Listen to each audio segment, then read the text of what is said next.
I think my dad is the coolest person ever, and I just want him to think I'm cool.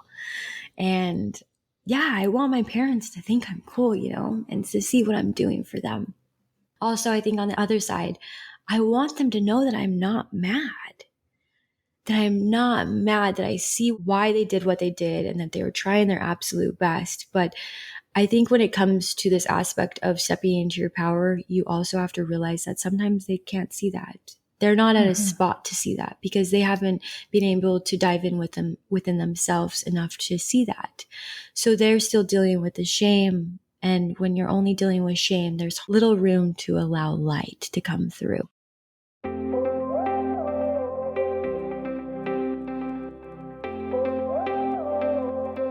Hey, it's Jamie Scrimger. When I became a stepmom, I quickly realized that while moms are encouraged to keep it real, there's a big double standard when it comes to stepmoms. So I decided to start the conversation myself. Thriving as a stepmom doesn't just come from conversations about being a stepmom, though. Here we dive into marriage, relationships, personal growth, and more. My mission? Inspire you to live a kick-ass life while bringing you along as I create my own. This is the Kick-Ass Stepmom Podcast.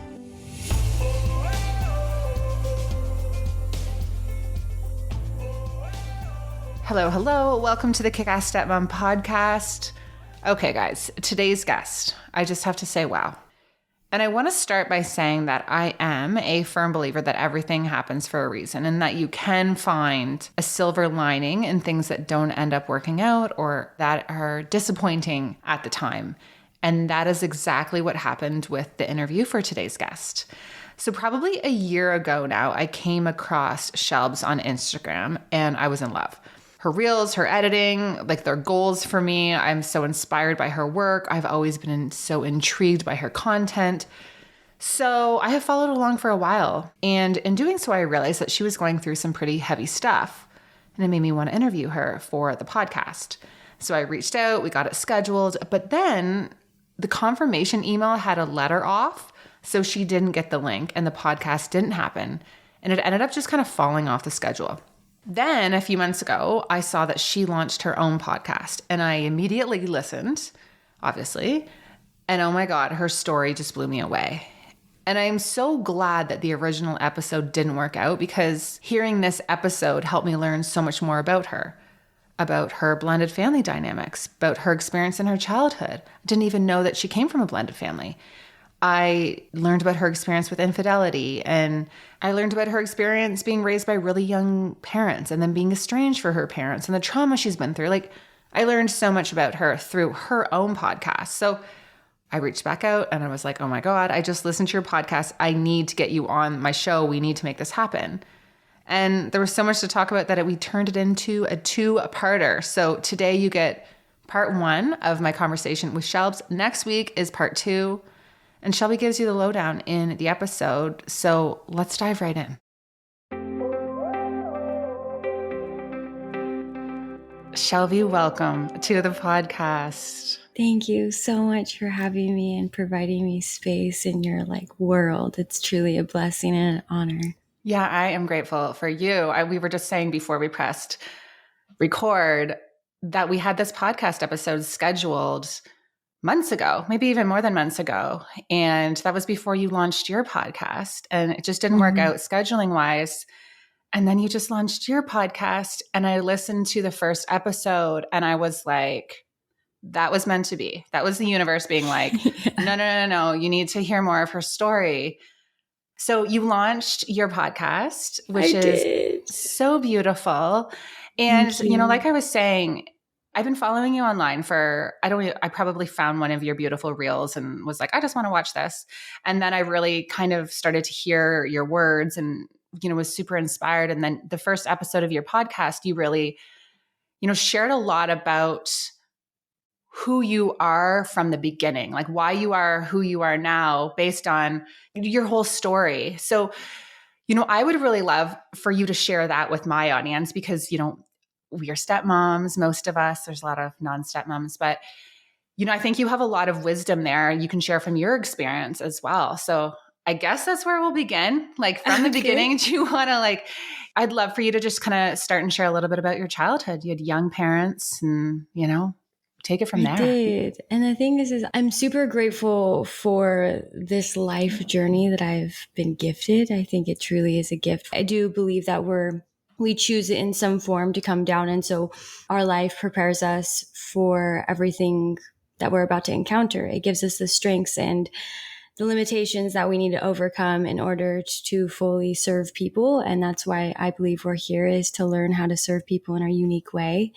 I've always known the way that I serve people is kind of correlated to some of the things that are really difficult in my life. And I grew up with teen parents in Utah, and they're amazing. I actually don't talk to either of them right now. And so that's something that I like to always put out there, is like, I love them so much, but I believe boundaries are really important where I'm at in my journey.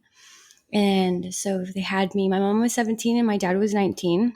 My mom had a lot of trauma, bless her heart, a ton of trauma. And I think I was a blessing in her life, but also due to this unresolved trauma, I was also I felt a lot of hurt. I felt a lot of her own emotions. And that's exactly why I'm here, is to do the work for not just myself, but for her and my grandma and my parents.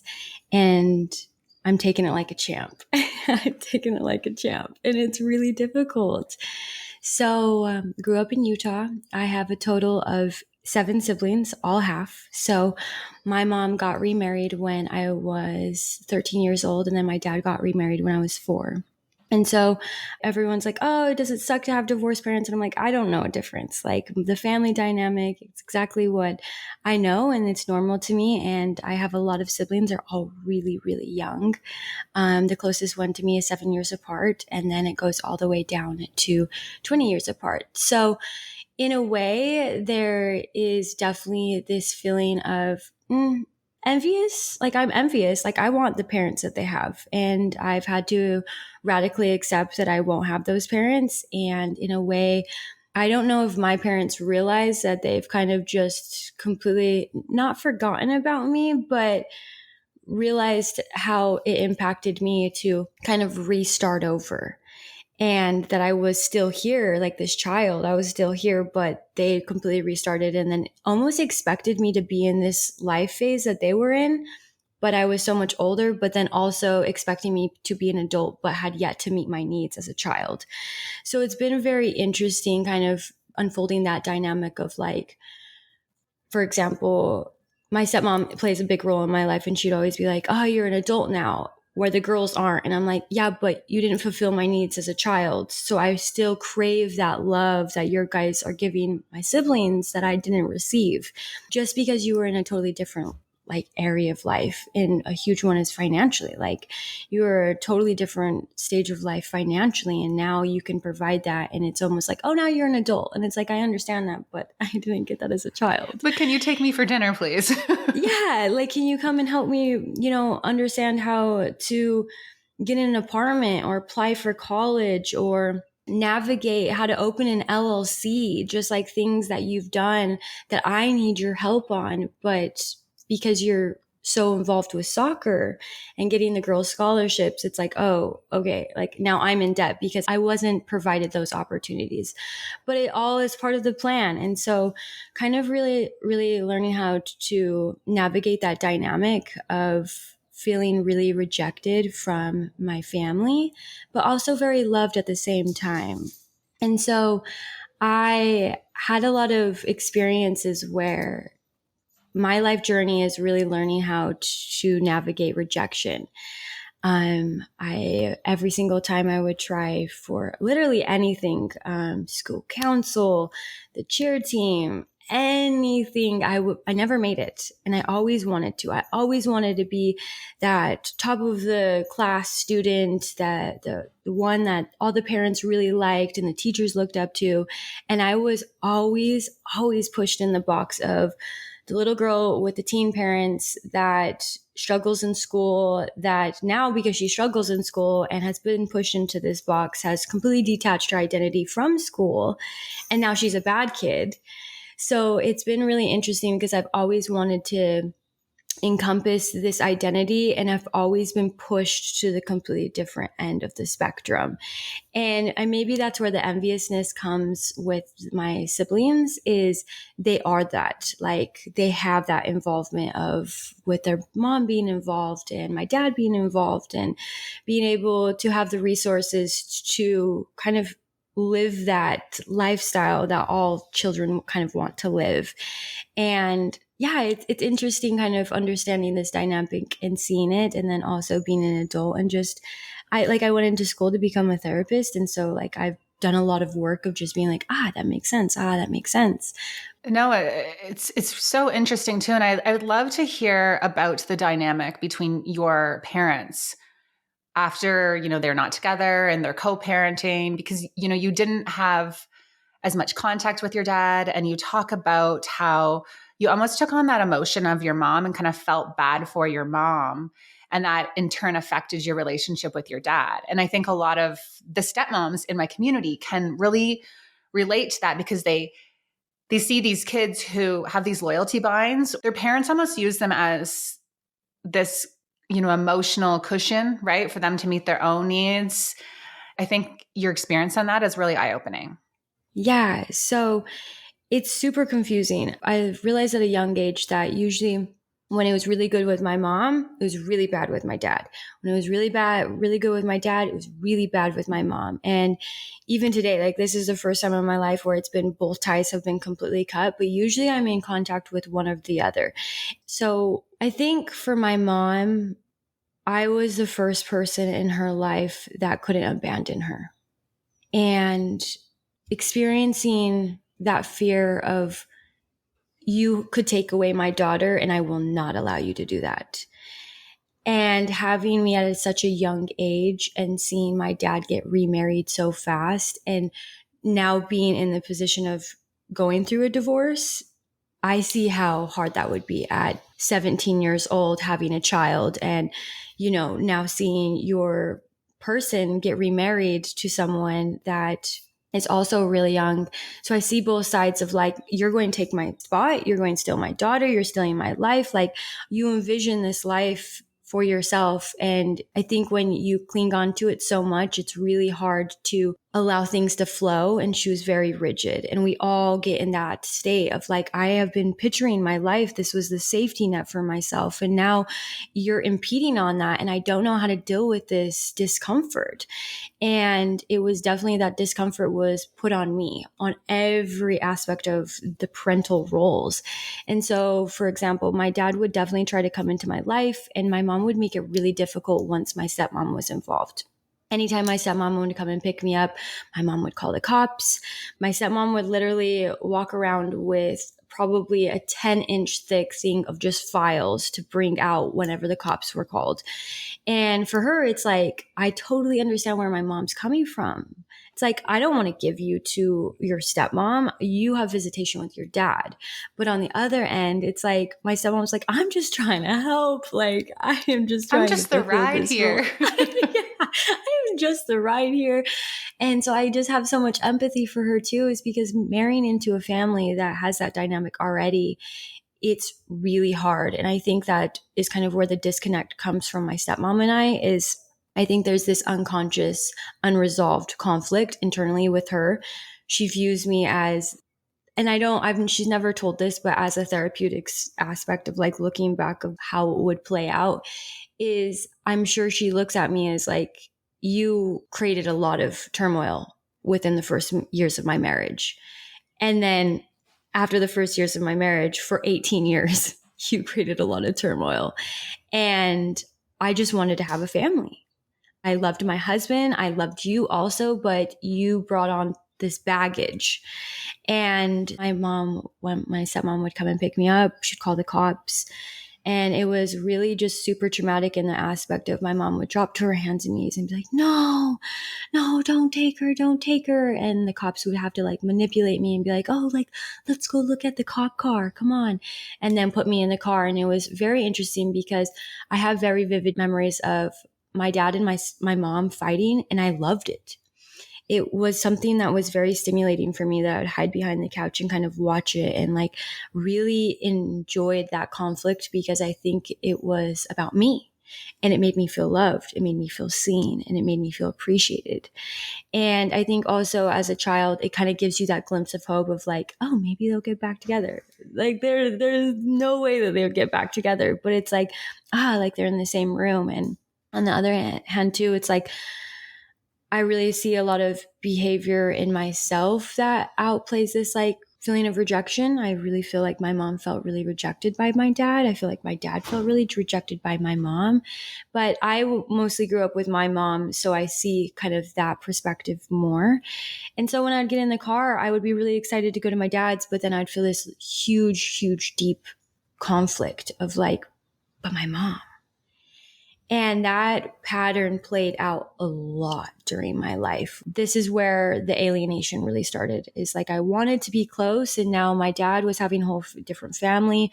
It was just my mom and I. My mom had boys in and out, in and out. And I was just, all over the place, loving life as a child, being able to do whatever I want. And then my mom got remarried when I was 13. And my mom completely flipped, went from allowing me to do anything. I was best friends with my neighbor and we would go out and just do anything. And then she got remarried and flipped a switch. And she even says, I felt guilty that I completely neglected you, in a way of just like fulfilling her own needs. She's a teenager. Like you can't even be mad. Like she was a teenager. Thinking about now, I am 28. I was 17 years old when she was 28. So thinking that I had a 17-year-old is insane.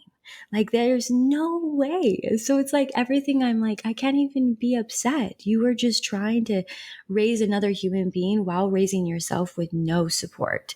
Because our dynamic really plays into the dynamic of her and her parents. My dynamic with my dad plays in the role of his parents. So this isn't just my situation. This is very generational. And it's just, you have to step back and realize it's not about you. It's about accepting what it is and seeing what it is, and taking that role of like, I'm going to use this to empower myself and heal, not just for me, for the people before me and the people that are coming after me. So this was the time where, the disconnection I think really happened of, my stepmom and him really creating a life without me. The stress, obviously it was sad, but I'm sure on their end, it was also relieving to have that constant of every other weekend of just fighting, and my mom blowing up the phone and just going to court and just all of that just unfolding. And so I remember that in 4th grade, I asked him, all I wanted for my birthday is for you to see me. And he didn't. And I think that was the first time I really, really felt rejected by my dad. And seeing that play out in my relationships now, like I'm doing a lot of work with like kind of healing that bond. Because the thing that's really I love is I think my dad is the coolest person ever. And I just want him to think I'm cool. And I want my parents to think I'm cool, and to see what I'm doing for them. Also, I think on the other side, I want them to know that I'm not mad. That I'm not mad, that I see why they did what they did and that they were trying their absolute best. But I think when it comes to this aspect of stepping into your power, you also have to realize that sometimes they can't see that. They're not at a spot to see that because they haven't been able to dive in within themselves enough to see that. So they're still dealing with the shame. And when you're only dealing with shame, there's little room to allow light to come through.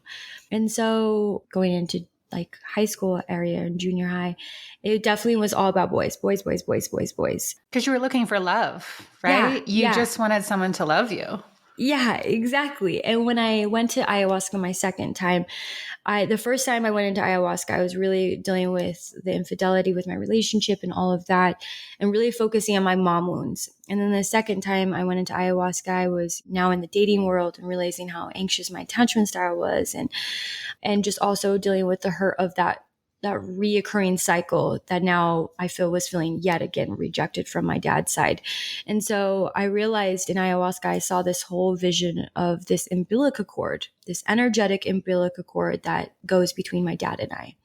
And I am constantly looking for this energetic relationship to be fulfilled by other men, because I now know, and I think I've always known, that this umbilical cord will not be cut off energetically with my dad and I. He's not able to fulfill those needs. So if I can find someone that replicates the same energy that I feel in this type of dynamic with another man, and it's usually people that don't see me and make me feel rejected, if I can prove to them that I'm worthy, then it will feel that energetic bond. And so I saw it, and when I was in ayahuasca, I was like, I need to cut this. And it was so hard to cut that energetic umbilical cord between my dad and I, and just knowing that I'm constantly feeding this energy by looking for other people to feed it. Yeah, it was really difficult. So that's kind of like our dynamic, is just like really back and forth, confusion, this loyalty. And then in high school, then he started seeing me again. In high school, we ended up doing every other month. So I'd be with one person for a whole month and then see my mom or my dad every Wednesday. And so it was really interesting because my dad's very Mormon and my mom is not Mormon, but extremely strict. Like, please don't become pregnant at 17 through fear. Mm-hmm. And so it was very interesting because I went from completely two different lifestyles, a very packed house because I have 6 sisters now, or 5 sisters, 6 including me. And so very packed house, to just me. And then my mom started having babies when I was 16. And so it was very interesting how I would start to finally get used to the rules and the norms of one house, and then onto the next house.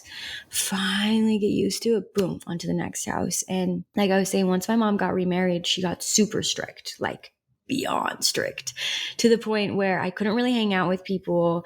I couldn't hang out with my best friend anymore. And this was around 13. And so this is a core developmental stage of gaining that identity of self and learning how to navigate relationships. And so not only when I would go every other weekend, I started becoming like sneaky and just trying to find out my identity. I was a teenager. And it's interesting because my developmental stage of really understanding who I am and how to connect to people was disrupted because of my mom trying to fulfill these needs that she didn't as a child, just due to, I think, shame. My mom was a really amazing mom, but in her mind, I think she had a lot of pressure on herself too. And then I'd go to my dad's and, oh, we haven't seen you for so long. No, you can't hang out. And so I really was super isolated. I didn't have a lot of friends, and that really plays into my life now of like struggling with this really deep internal belief of I'm alone, I'm not wanted, I'm not seen. And it's just really trying to uncover and peel back those layers so I can see the world for what it is, instead of through this lens of when's the next time you're going to be rejected? When's the next time you're not going to feel wanted? Oh, we shouldn't ask them for this because they might reject you, and really learning how to voice my needs. I think it's so inspirational that you are so open about sharing that, right? Because I think there's so many people who have similar stories, but then they have this guilt and shame around things that they went through as a child, or maybe their experience with their parents, so they just don't talk about it because, you know, they're worried about what someone will think or that. But it's all part of the journey. And I think when you can look back and, you know, when you're talking about your dad, it reminds me of some aspects of my childhood where it's like, we'll love you. I will love you if you are doing things the way that I want you to do. If you're not making things hard, right? It was almost like conditional, right? But then when things get hard, it's just like, I can't. Let's talk about LMNT for a second. If you've been following and listening to the show, you know that LMNT is a huge favorite of mine. LMNT is a tasty electrolyte drink mixed with everything you need and nothing you don't. That means lots of salt with no sugar. Like sugar, artificial ingredients, coloring, etc. It's all unhealthy and unneeded in our drinks, and there is none of that in LMNT.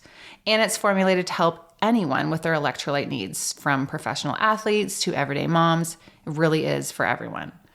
100 milligrams of sodium, 200 milligrams of potassium, 60 milligrams of magnesium. I have been drinking LMNT for well over a year now. It's part of my daily routine, and I notice a huge difference in how I feel when I miss it. I drink it before and during workouts.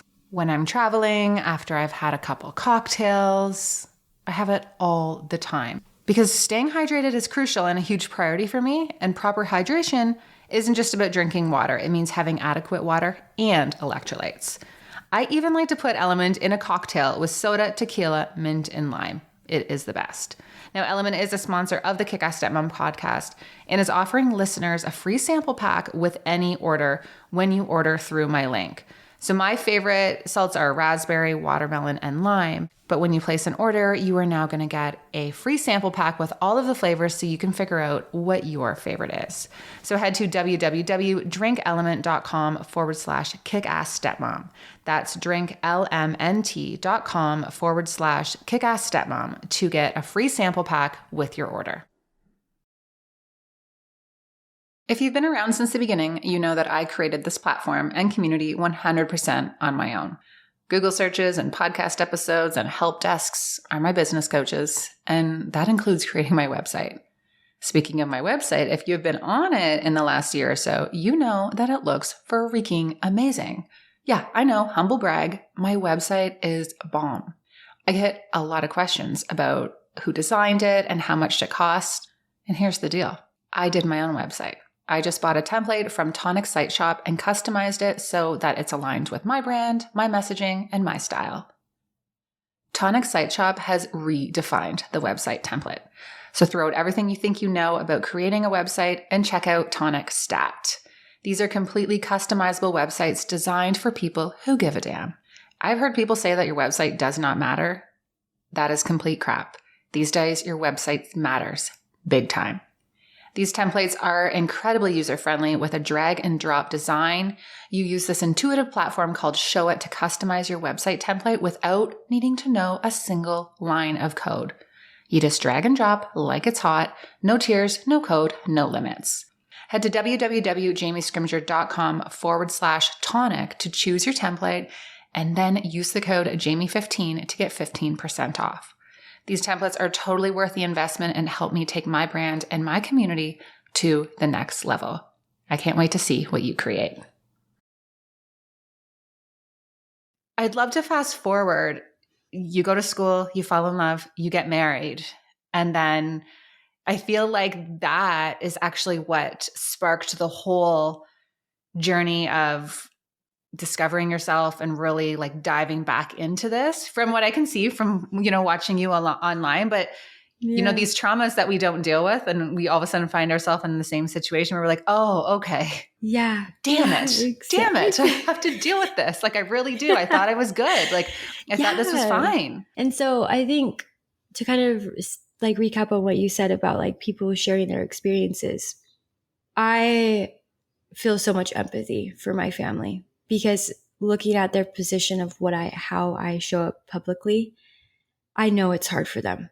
And my heart aches for them, truly, to expose their hardships and almost expose their face.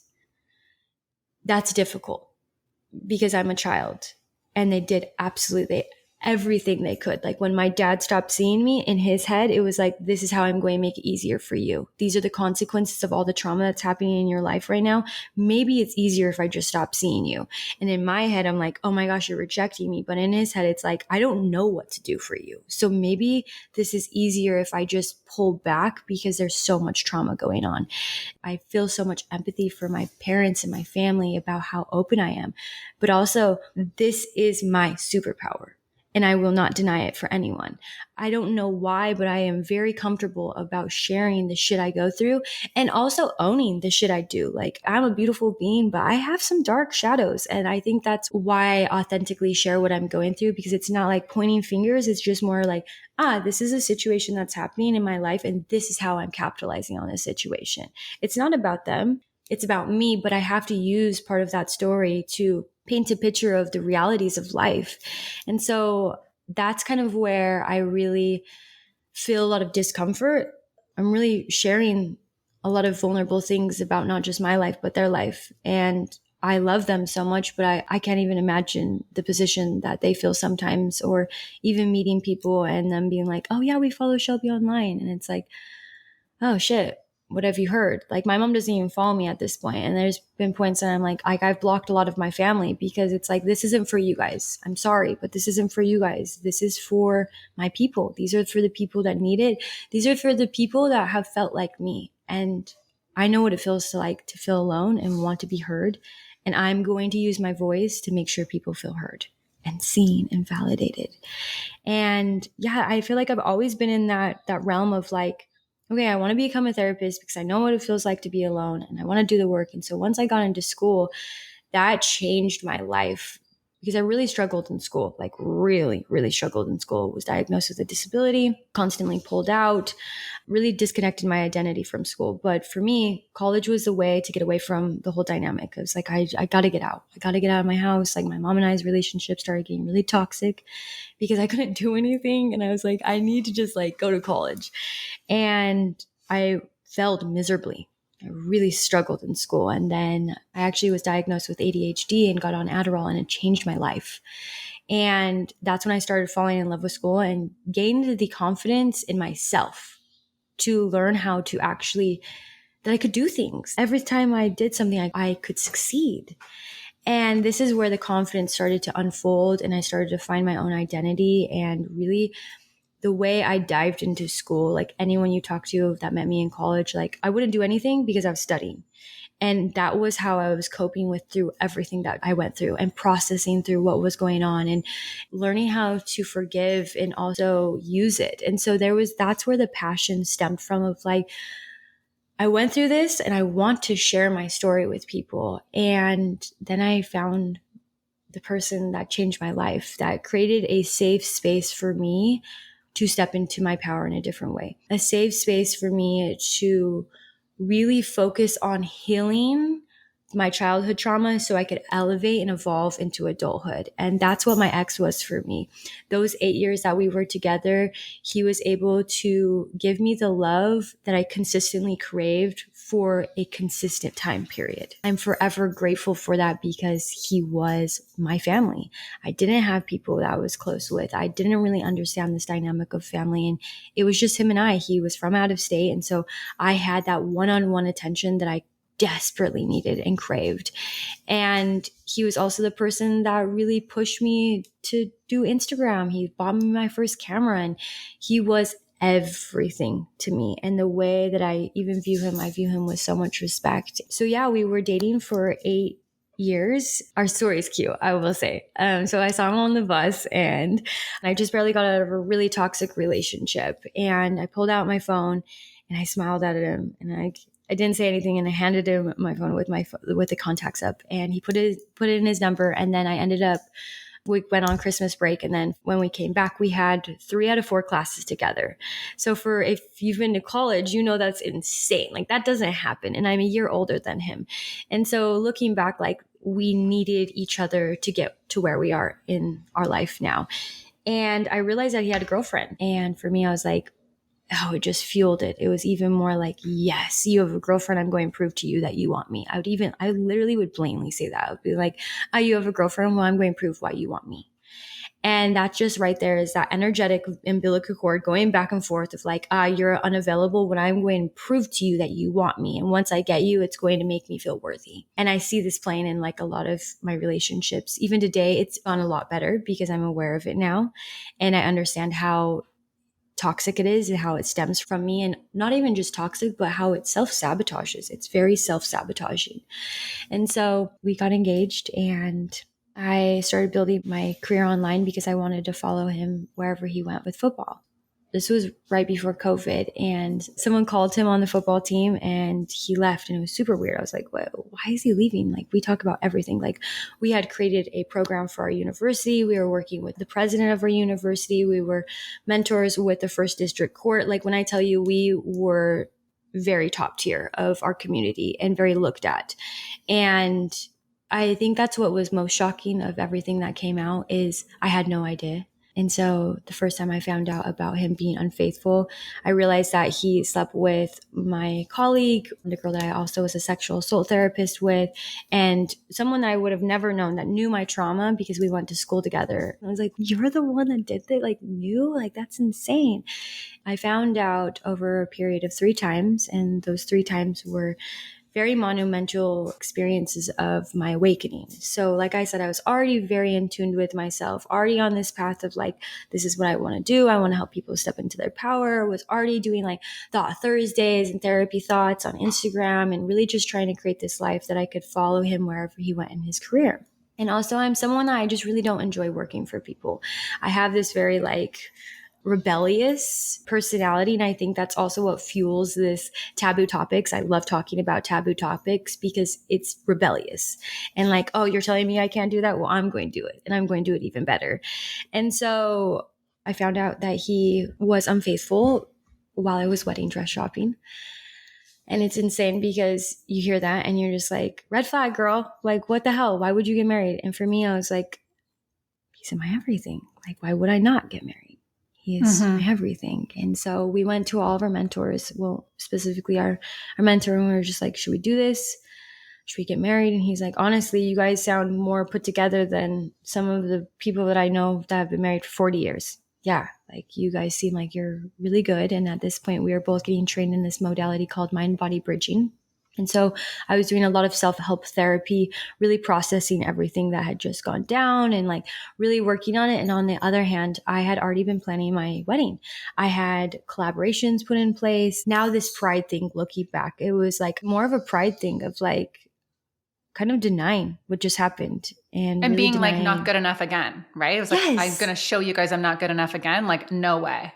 No way. Like I wouldn't even let that pop in my head of like, I will not allow you to see that I'm being rejected, and not even any of you guys would care. Like the universe literally gave me so many outs. Like, hey, we're going into a whole pandemic.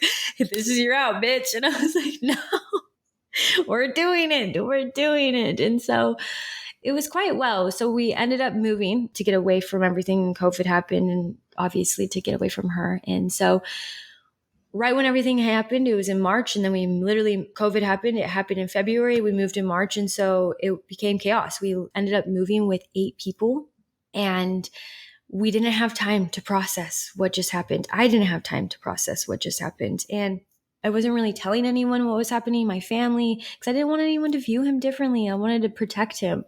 And so then we ended up getting married, and then he ended up going in and playing football. And during this whole time, we were waiting for football and COVID and everything. And so we ended up moving to Dallas, and that's where I am still. And I was so excited because we had 2 weeks for him to plan. Like they called him out of the blue of like, hey, you got 2 weeks to come to Canada, come. And I was like, oh my gosh, okay, cool. But also I was really excited. I was like, oh my gosh, this is the first time I'm going to live alone.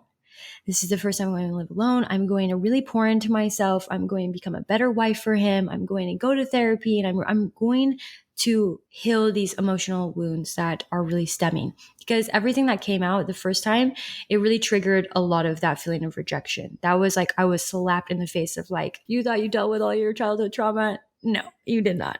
Like, now let's give it to you. Yeah.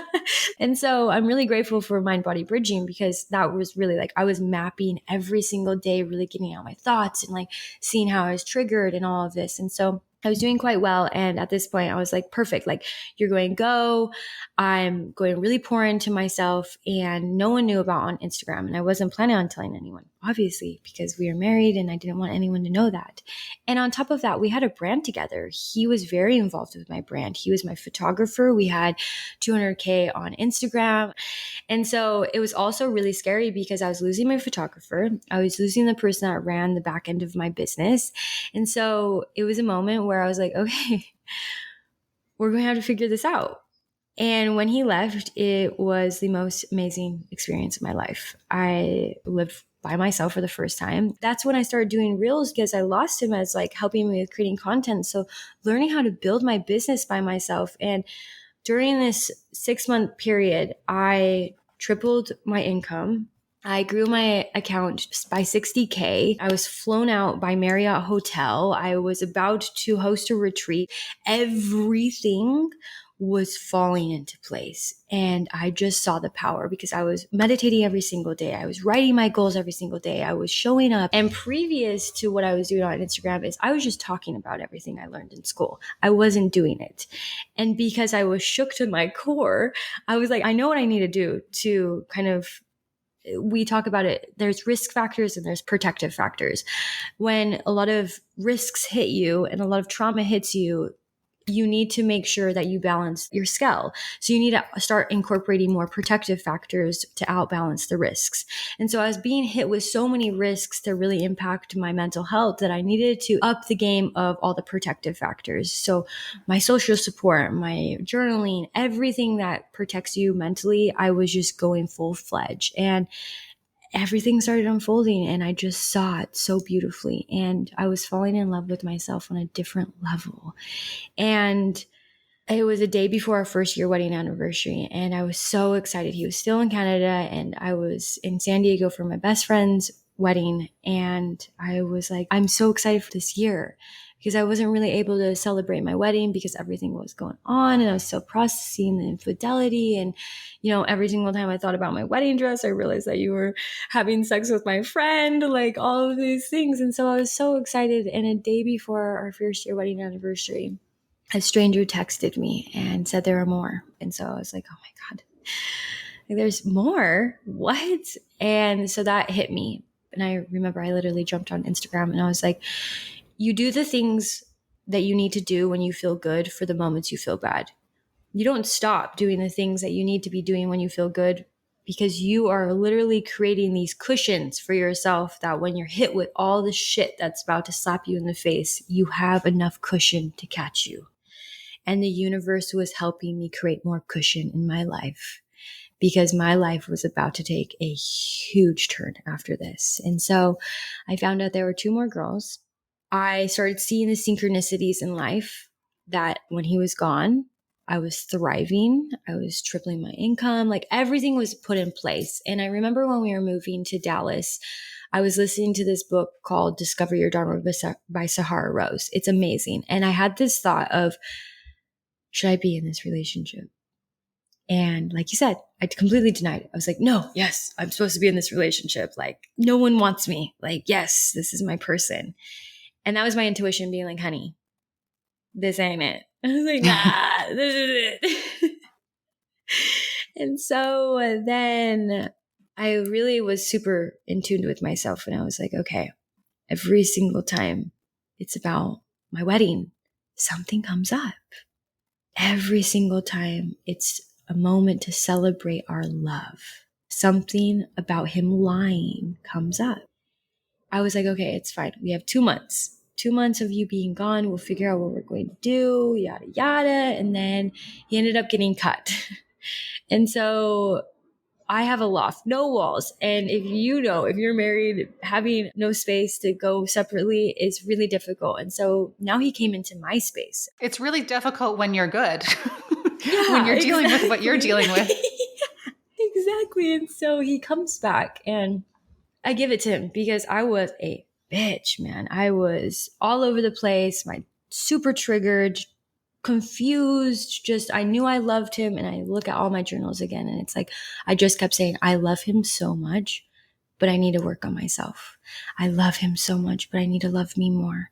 And it was really coming to this conclusion of like, who do I love more? Who do I want to love more? Who do I need to love more? And so he came back home and I started letting him in again. And he was like, hey, we need to talk. I was like, oh, shit. What do we need to talk about? It's just very interesting because every single time I found out, it was so traumatic. It's this physical sensation. It's this nervous system being just slapped and just every single time it's just like I dissociated. And so this third time he was like, there's more. I was like, oh my gosh, I'm just literally in my head. Stay cool. He's telling the truth. Stay cool. He's trying to prove to you that he can tell the truth, so he can be honest. Stay cool. I think also fear of being rejected. I didn't want him to leave. And the thing is he was doing the work. This whole time he was doing the work. We were bulking and training, mind body bridging. He was very passionate about what I was doing, and I really helped him step in his power because I was always pouring into myself and with my education, that he was very intrigued with that side of healing. And so I give it to him. It's not like he was just, oh, I don't care and super unaware. No, he was putting in the work, and that's what made it even harder. He was really trying to prove to me that he could be the husband that I needed him to be, and to himself. And that's the thing is like with everything that was unfolding, the biggest thing is he was lying to himself. He was denying himself that he was doing these things, and that is his trauma and that's his story. So that was the hardest thing though, is I was like, you are becoming the perfect husband. But all of this shit just happened, man. Like, how do I just let this go? Like, you are my perfect human being, but how do I let this go? And so once I found out that he was talking to someone while we were married, that was the line of just like, I thought our marriage was pure. You cheated on me with 6 women for 7 years. 7 years. And you couldn't just stay good for 1 year for our marriage? Like, that was the clean slate. And once I realized that he could do that again after seeing how much he hurt me the first time, I was just like, oh my God, like, who is this person? Who is he? Like, it's so crazy the picture we paint in our head of these people. And I do believe that the picture was semi-accurate, but it was also in la la land of putting this person on a pedestal because I felt so unworthy of everything. And of course, this cute boy chose me and was honest with his girlfriend that he's going to be honest with me. Like, when we first started dating, he cheated on his girlfriend, and then he ended up telling his girlfriend. So in my head, I'm like, oh, when you do bad things, you tell the truth. And so that's how I think I kind of processed that. And so that was in November, and not this November, but last November. And I was like, okay, I think we need to separate. I need to just figure out if you're the one. And we talked about maybe like polyamorous, where, I'm dating, and like, I was really open. I was just honest. I was like, I'm going to start dating. I need to figure out if you're the one. And on top of that, you've been figuring out if I'm the one for these last 7 years. Where I have just been with you. I'm kind of pissed about this, man.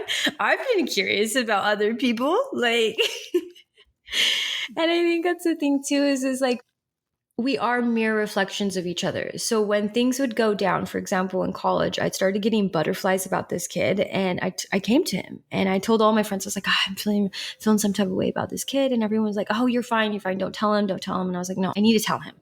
I'm so honest that sometimes I'm too honest. And I just told him, I was like, I have butterflies with this kid. I want to tell you because, I really thrive on secrecy.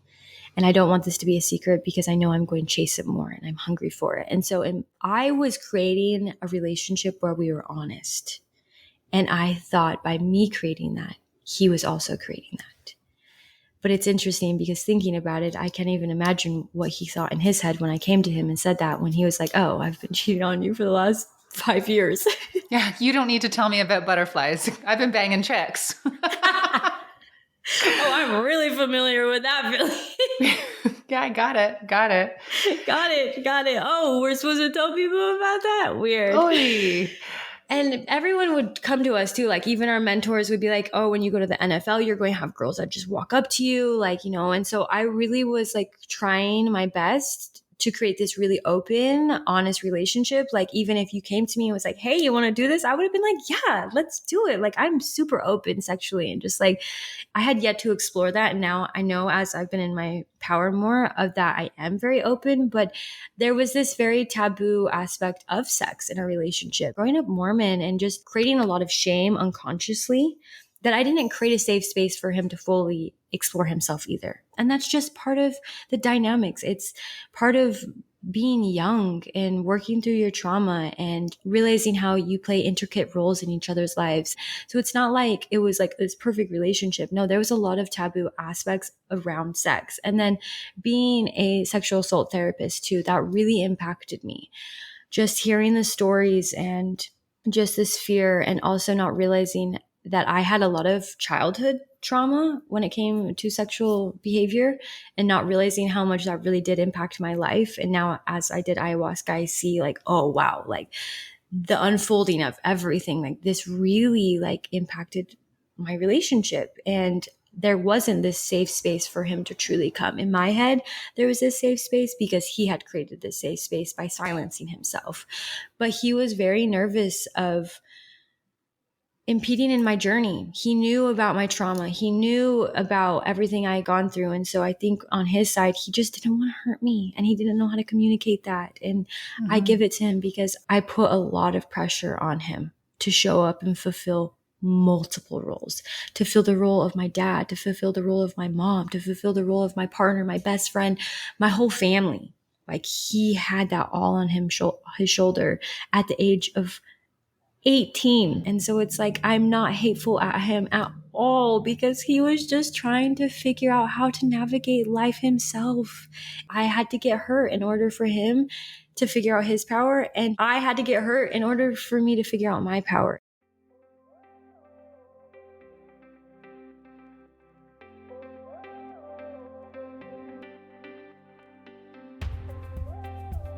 That's it for this one. Thank you so much for tuning in. And if you enjoyed this episode and know someone that it would resonate with, do me a favor and send it their way.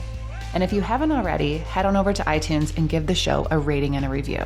I am so passionate about opening up the conversation about blended family life and debunking the stigma that comes with being a stepmom. And you sharing this podcast helps me do just that. Now, if you're craving more podcast episodes and interviews, would like to connect with me and get access to workshops like how to disengage the right way, how to improve your relationship with your stepkids, how to talk to your partner about your stepfamily stress without causing a big arse fight, and more, you have to check out my membership, the Kick-Ass Stepmom Community. Not only will this community give you access to strategies and tips to improve your stepfamily life, you can connect with me and stepmoms from over 30 countries around the world in our private chat and our live Q&As. Head to www.kickassstepmom.com to join.